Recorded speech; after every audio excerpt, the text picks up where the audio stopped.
was a lot. There was a lot that happened, and I mean, mostly just a lot of emotions. It was just sick. Like, I remember just sitting there after the game, just thinking about how I really couldn't help in the game. I just wasn't able to do anything. I think I had 2.5 drives or whatever that was, and for a little injury like that to happen again on the other leg, same injury earlier in the season, it was a struggle for sure. How long did coming back to that injury take for you? I mean, luckily, like, having the time, I was able just to rest it a lot more than I did, the one I did against Penn State. But I'd say it didn't take me too long. Like, I really didn't miss out on anything this all off season. I was able to do everything and do all the mat drills and stuff like that. Didn't involve anything more than just rest.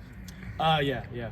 I didn't do surgery or anything. Devin, what kind of Cotton Bowl do you think you might have had if you didn't get hurt? I mean, obviously, I would think the best of it to happen, but there's no way I would really be able to tell you what would happen. How prepared did you feel really going prepared into that game? Yeah, I mean, we had a month of preparation, and we put so much work into it, and like I felt like my relationships with everybody was great. I mean, I was working extra hours with Coach Fitch and Coach Dennis in there and getting on the film stuff, and I just felt like the game plan was really clean and we were ready to go, and then just all went away. Devin, how do you process the situation where you are the guy for the month of December? Obviously, the start doesn't go the way you would want it to, and then they bring in someone else that will. Just how do you process that as a player and just someone who's at OC? That's Ohio State. I mean, you're always going to have the best players no matter what. I didn't care coming in here who was in here. I've never cared who's in here. I mean, I've said it from the start. I could care less. I'm going to come in and compete, and that's always been my motto. What's your level of confidence that you can win the starting job this year? I mean, I have all the confidence in the world. I'll never doubt myself. I'll never have any, waivers and anything like that. I'm always going to think I'm the best quarterback in the room and the best quarterback in the country, so I'm going to attack it like that. What did Coach Day say to you when he made the decision to bring in Will? It was just, something he felt like we needed for the team and, to push the quarterback room and push this offense. Devin, are you definitely going to be here this fall, or is it too early to say anything definitively? I've said it through and through. I'm a Buckeye, and I'm here to compete no matter what. Why do you think people have a hard time believing that, Devin, in this transfer portal NIL? Honestly, I think people are cowards. I think people have this, this thought in their own heads that I'm going to leave and I'm a quitter, but that's never been me. I mean, these people live, wherever in their mom's basement, saying something about me, and they don't know shit. Excuse my language, but they don't know anything. They don't know who I am. They don't know who I've been, and that's always who I've been. Devin, how hard is it to keep that mentality? And it seems like each time you get a chance, something that's really out of your control derails kind of that chance. That's life. I mean, it's always going to be like that no matter what, and so you can't control any of it. All you can control is yourself and how you do it. Well, Devin, related to that, though, is there something that you and Mick or the training staff have been able to commit to this offseason to try to help you strengthen your ankle, something you can do to prevent this? Yeah, definitely. There's been some work with that, especially, in the training room and with Sean and Solo and all those guys. They've been on it with me. And it just was like 2 freak deals. It was just weird. My cleat just got stuck in the ground both times. And there's things that I've been able to do to strengthen my ankles again. But yeah, it was just a freak deal. So you just chalk it up to bad luck, really, because I don't think you had issues like in high school with durability, right? No, I was very injury-free in high school. Never really had any ankle problems or anything like that. And then just 2 times where my cleats got stuck and got twisted around. And But does it come down to a deal, though, when you get into practices this spring and you, in your career? Is it like are we double taping the ankles, or how does this work to prevent? Yeah, I used to never tape my ankles. Like, I didn't even tape them in high school, but now they'll definitely be taped up, and I'll have bigger cleats, and it'll be as cautious as we can be. Devin, did you know it right away? Yeah, I knew the exact pain, exactly what it was. As soon as it happened, like, it looked like I grabbed my leg, but I just knew exactly where it was.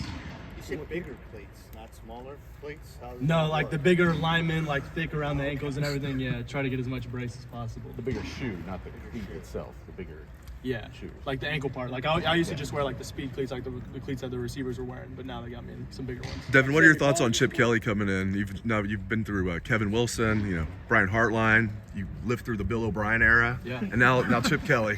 What do you think of Chip Kelly coming in? He's been great. He's been awesome. I feel like I have a really good relationship with him. He recruited me to UCLA when I was still coming out of Corner Canyon, so we kind of already had that relationship. Him and Coach Fry. It's funny. I was talking with them. I was sitting in their office in LA, telling them I wasn't going to go there, and then they both followed me here, so it's pretty funny.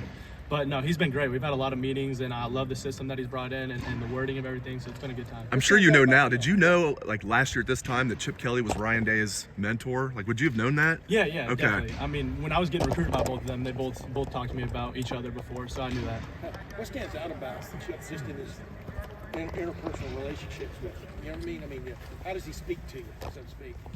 Very laid back and, wanting us to learn. He's very, teacher orientated. He wants us to learn and really process everything without giving us the information. So it's been good. And do you sense the quarterback's going to have an even bigger role in the running game with him? And what's your sense on that? I feel like it's going to be pretty similar to how it was before. I mean, we're always going to have our reads, and I think the offense is going to be the offense. Yeah. Devin, is going through what you did last offseason with battling with Kyle from really December to the season, opening you think for this year? Yeah, for sure. To be able to go through another quarterback competition like that has definitely prepared me, and knowing what I messed up on or what I could have done differently, it's definitely going to be a huge plus for this year. Has Ryan explained what maybe the rep distribution might be in camp? No, we haven't talked about that at all. Yeah. You mentioned the comments from people who don't know what you're thinking. Do you listen to that much, or do you try to just block it out as much? No, I really don't listen to any of it. Like, people see me tweet stuff sometimes. I'll go on and just tweet something, like that's it. I'll just turn it off or delete it off my phone.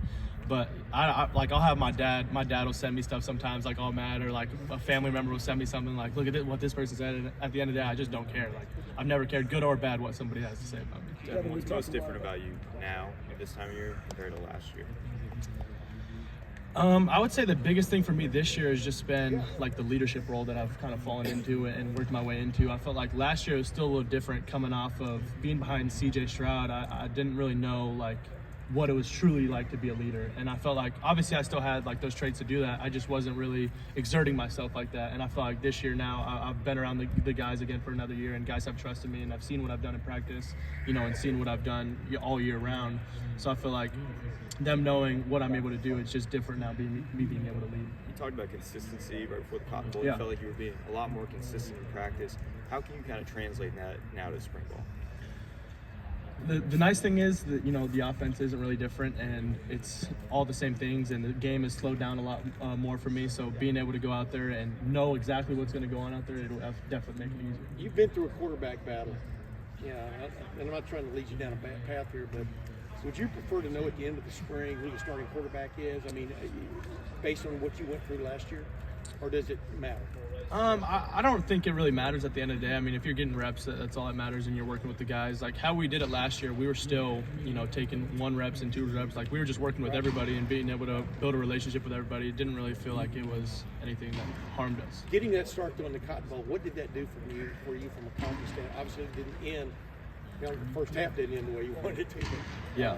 But what did that do for you from a confidence standpoint, of knowing they did put their trust in you? You understand what I'm saying? Yeah, for sure. I mean, it was nice to know that there's nothing behind you. Like you can just go out and play free. Like there's really no stress on the fact that you might not have a job or you're gonna lose a job or anything. It was just go out and play and be you. Like that's why you came here, is because of your playing ability. Have you and Will talked about how you're going to handle this, or is it just happening?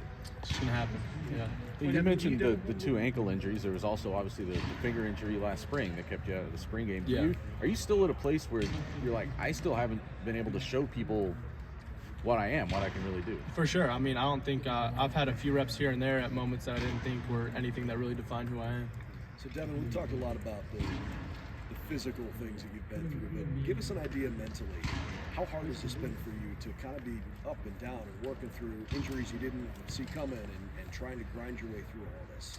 Yeah, it was definitely tough. I mean, there was long nights of having to battle through all that, and it was definitely a hard time for me. But especially like building up into that Penn State week when we were slowly building that whole goal line package and building it into more and more, and then for the injury to happen, just felt like it was all stripped away from me. And then the same thing happens in the Cotton Bowl. Just work really hard to do all that, and then for it to be stripped away from you, it just feels like it was all for naught. And felt like a waste of time almost, but at the same time, I cherish that moment, and I'm thankful for that moment because it's who I am today now. So I don't mean to be coy about it, but how are you better for having gone through all of that? Like how have those mental challenges pushed you to be a better player? It's been night and day for me. I mean, being a 19 and 20-year-old kid through the season and going through 3 different injuries and all these different emotions, I feel like I'm a different person now. I'm a different man now. I'm another year older, and I've been in the system for another year. I've been in college football for another year, and so feel like it's only gonna be better for me from here on out. How close do you think you were to winning the job last year? I was very close. I mean, I felt like at one point I was ahead for a while, and then things just kind of went here and there and just kind of slowly fell off. But I definitely felt like I was right there.